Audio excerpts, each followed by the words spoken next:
Hey y'all, Fred here. Thanks so much for joining me today. We're going to do some cut testing with the Demko Shark Cub Replica. This is not a real one. This is one that looks like a real one. I bought this on OK Knives. I have been trying to love this knife. This has been such a popular knife. The real thing is, to so many people, versus the other larger sizes, there's so many great features to love on this. They call this the shark's foot blade. It has the old shark lock, which has been incredibly popular. You pull that back there.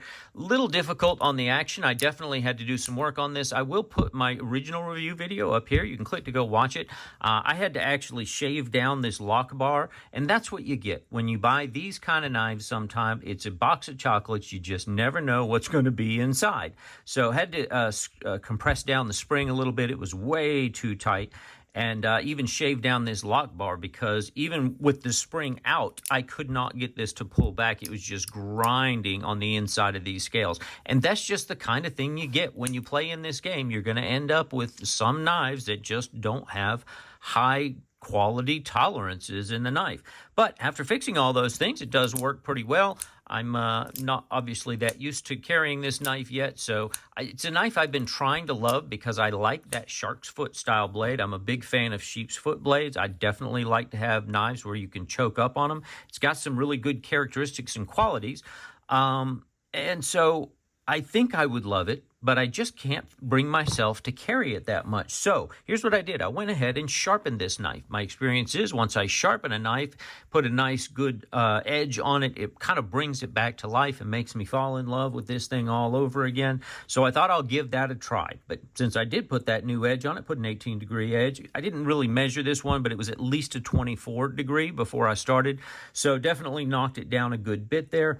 I'll tell you, in sharpening it, I have no idea what the steel is. So the steel on this is supposed to be an 𝗧𝗲𝗺𝗍𝗺, right? There's no way in heck with what I paid that this is an 𝗧𝗲𝗺𝗍𝗺. You know, I'm not totally stupid. I get it. But I will tell you, this was a lot harder than I expected the steel to be in sharpening it.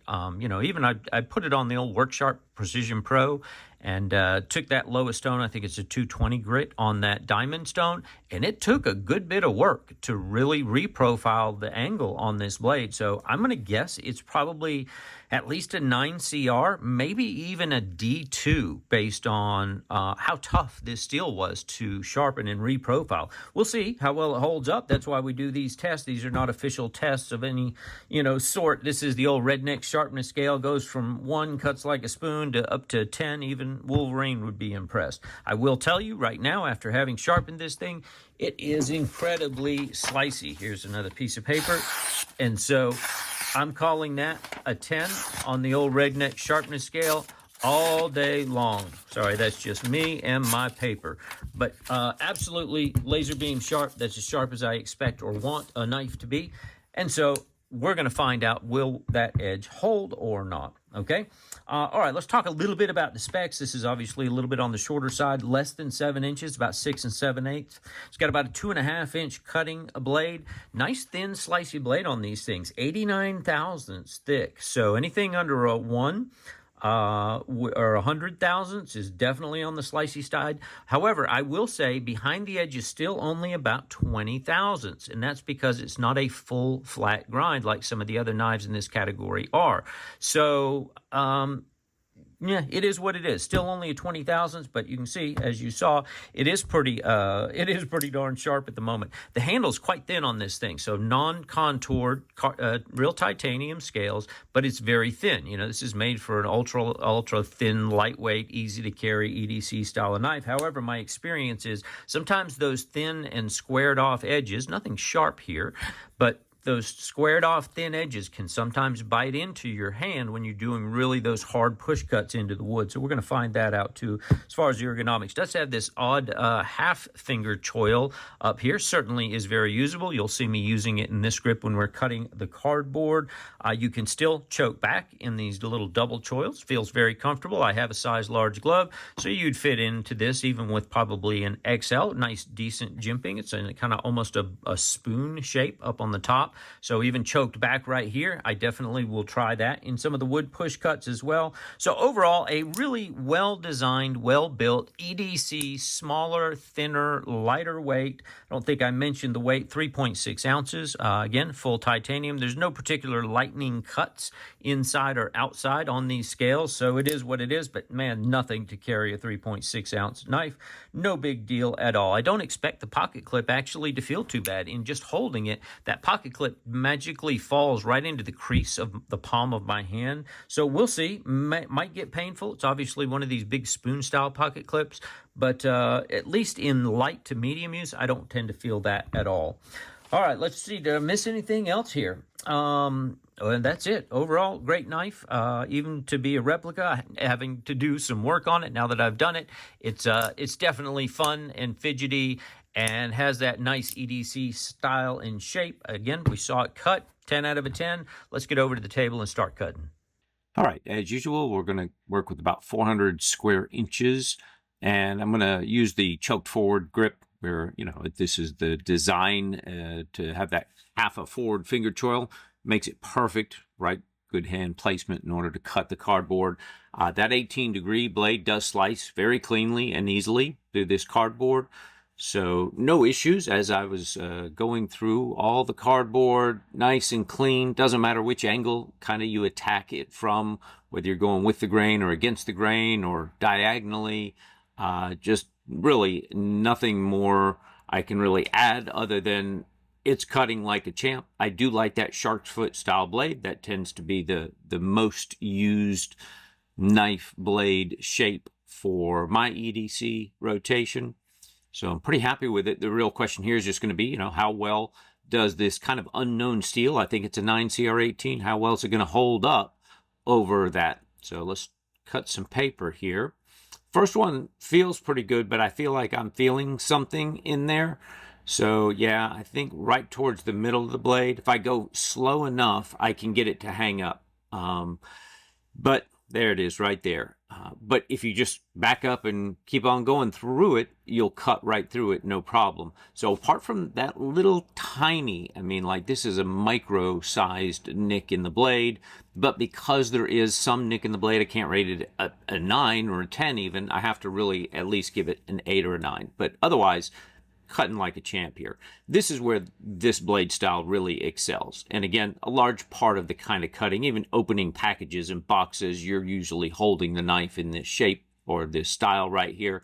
And you can see it just kind of cuts right through that cardboard, no issue. I think I'll add more of that to the tests. Let's see how it does on the nylon reinforced rubber disposal hose. What I'm looking for is really, will it kind of push the blade right through the material? Now, the problem with this knife is it has almost no belly to it. So you can't get the blade edge right down on the table, and that becomes really noticeable when I'm trying to do these cuts. Normally, if I have a decent sized little belly, I can just literally pop through all those. It's much more difficult when you've got a relatively flat blade. But let's see if we've done any damage or any further damage. And you can see it's still cutting really nice and smoothly through the papers. That one hang up in the middle. But I would say at this point, it is not really much different from how it was when we finished cutting the cardboard. So still pretty happy with that. I'm marking it down to a 7 or 8 because maybe it's a little more prominent, and that's, you know, my rating scale. If it's got a nick in the middle of the blade, but it'll pass through, that's a 7. Now what we're looking for is it popping through this rope, and you can see just nice clean cuts, just really pushing straight down. But again, because there's no belly on this blade, I need to have it raised up on this stick in order to cut.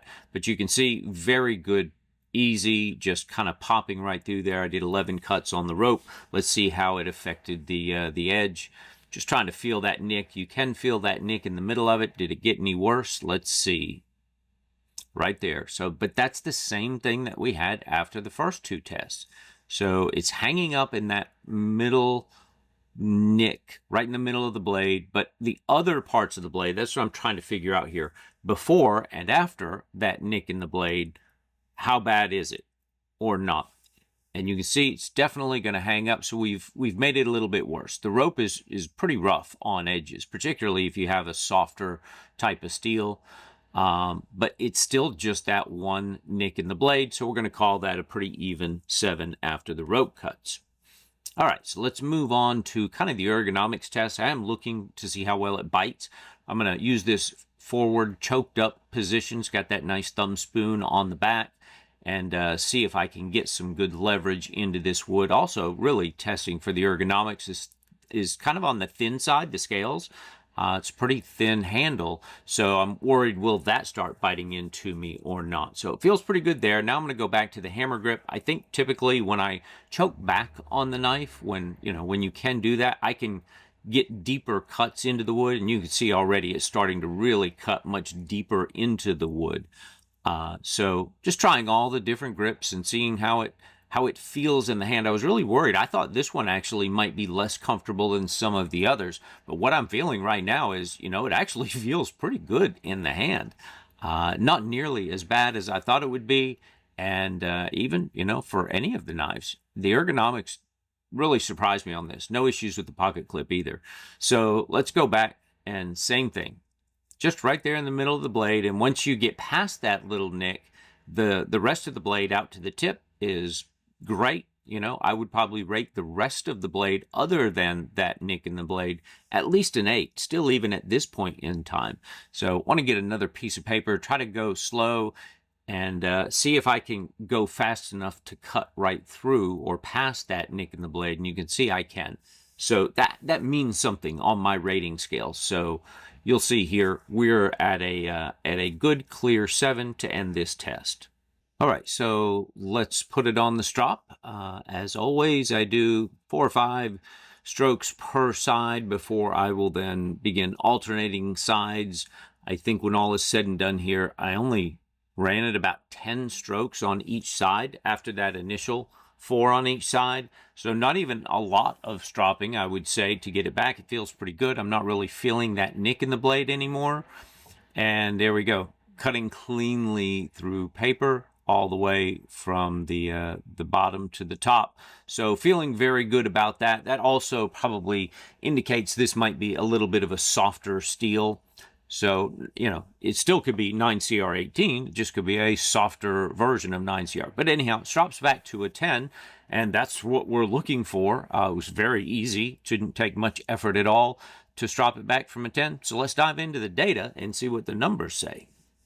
So I apologize, I know this is probably impossible for many, if not most all of you, to read on your screen, unless you're on a big TV here. I will go through the numbers. I just like, for some reason, to be able to show all of the tests on one screen, so you can kind of have compare and contrast here with those. So obviously down the right-hand side, we have our Shark Cub Replica knife. We're not sure. We think it might be a 9CR18, probably on the softer side. No idea about the hardness on that. If it was a good, well-treated 9CR18, it should be about a 4.5 on the Knife Steel Nerds overall comparison in terms of edge retention. I did sharpen this knife first, as we've discussed, down to 18 degrees, and that made a huge difference. Started out at a 10 out of 10 on the scale, just under 400 inches, just like we do with most all of our tests here. It dropped to an 8 or a 9 after the cardboard, and that really was only because of that one little tiny nick in the middle of the blade. If that nick wasn't there, it would easily be a 9 probably. It was still very sharp. It just had that one little hang up right in the middle. It wasn't even that bad. If you go fast enough, you can just breeze right by it, no problem. But it is what it is. Sharpness after the cardboard, again, 8 or 9. Did 3 hose cuts. After the hose, I did knock it down to a 7 or an 8. I can't tell for sure if that hang up became a little more noticeable. But on my rating scale, if you look at the rating scale, you'll see that, if it has a noticeable snag, but you can breeze right through it, that's a 7 on the scale. So I really had to be fair and knock it down to a 7. Otherwise, it was still quite sharp throughout the rest of the blade. We did 11 cuts of the rope. Man, that thing popped through the rope almost as good as any knife we've tested. And what I'm learning from that now, my takeaway from these last several knives, particularly the ones that I've sharpened, is that when you sharpen a knife down to an 18-degree edge, which is, it's good and very slicey, not as slicey as some people like to sharpen. I think 18 is about as low as I want to go and still have an edge that's still pretty strong. It's not going to chip or roll on you. But when you do, all of the knives that I sharpened down to 18 degrees pop through that rope so much better than all of the knives with the factory edges on it. I'm trying to think if there's I guess the only exception to that might be that 𝗗𝗃𝗃𝗃 replica knife, and who knows what that is. So hard to say, but I do know that like all of the pyrite, the 𝗏𝗏𝗏𝗃, even the Sencut knives, the Tenacious did really well, so I'll give that. But all of the others with the factory edges on it really had a hard time on that rope, and I think it's just because of the higher angle degree on the edge of that knife. That's just some tough rope, that sisal rope, to cut through. So after we got done cutting the rope, we were down to a 7. That snag in the middle was noticeable. Otherwise, the blade was still quite sharp. And then we stropped it back up to a 10 again. Oh, well, we did the wood, so we'll talk about the ergonomics on the wood. That didn't really change the overall sharpness of it. Stropped back very easily, which suggests probably this is on the softer side of a steel. Although overall, really good performance out of this knife. I had that one small snag right at the beginning with the cardboard, and it got a little bit worse after the rope, but otherwise, still handled everything very well. Very happy with the outcome. Excellent for drag cuts. That shark's foot, sheep's foot style blade. Very easy. I mean, that's made for those types of drag cuts. The 18-degree edge, I think, made all the difference in the world. This knife would have done, I think, a whole lot worse if I had not sharpened it before we did the test. You do notice the lack of belly in the blade itself, so it's harder. I had to raise the rope up on the stick in order to be able to cut the rope. Even cutting some of the hose, had to twist the hose around a little bit to get it through there, just because there's no belly on this knife. So that's the downside of the design. Pros and cons to everything. The hammer grip in the wood cutting gave me the deepest cuts into the wood. I will say overall, I was very surprised, pleasantly surprised, at how comfortable it stayed throughout all those tests. When you're really gripping hard and bearing down into that wood, those thinner metal scales, they do have, just slightly rounded off edges, but that will start to dig into you a little bit. But I'm going to say no worse than any other knife that I have tested to this point in time. I was really surprised. And that big pocket clip on there, I was worried about that. That could have been an issue. No hot spots from that either. So overall, ergonomically, for the size and shape and how thin the handle of this knife is, really good ergonomics, But again, Demko knows what they're doing. They didn't get there by accident. So it's a good design, but very pleased with the ergonomics. Really good bite into the wood with that hammer grip, but even choked forward, wouldn't bite into the wood as much, but no difference or problems ergonomically there as well. I think the big takeaway from all this is that sharpening the factory edge makes a world of difference to these tests. If you're going to do these cutting tests, I think, if possible, now if I just have a factory edge that's a 10 out of the box, it's hard not to just try that for your cutting test. But like I said a minute ago, almost every knife that I have now sharpened down to an 18-degree edge just did so much better on all these tests. So, and you hear that a lot. Most people who've been in the industry a while or have owned a lot of knives will almost all tell you the same thing. You really have to sharpen it once or twice, maybe even 3 times, to get past that initial factory edge all the way through. Maybe even reprofile it to a thinner bevel in order to see what that knife really can do. And this is a perfect example of that. I don't think this knife would have gone anywhere near as good as it did had I left a factory edge on it, which I think was probably around a 24 degree. So overall, my total rating for this knife and this test for the replica Shark Cub is going to be a 7. I think that's probably fair in light of some of the other knives that I've tested that really just did noticeably better. And yet, at the same time, it was much better than a lot of the other knives that we've tested. So there you go. Either way, I hope that's helpful to you. It gives you a little bit of insight, or maybe just a good way to spend the afternoon watching videos. Thanks so much. I appreciate you guys. As always, if you're not already subscribed, it would mean the world to me if you would do that. Hit that notification bell. It really helps guys like us out. Throw me a thumbs up. That would be great. Love to hear in the comments what you think about the test, what we should try differently, more of, less of. Always looking for that feedback. I love hearing from you guys. Otherwise, I appreciate y'all. We'll see you soon. Take care.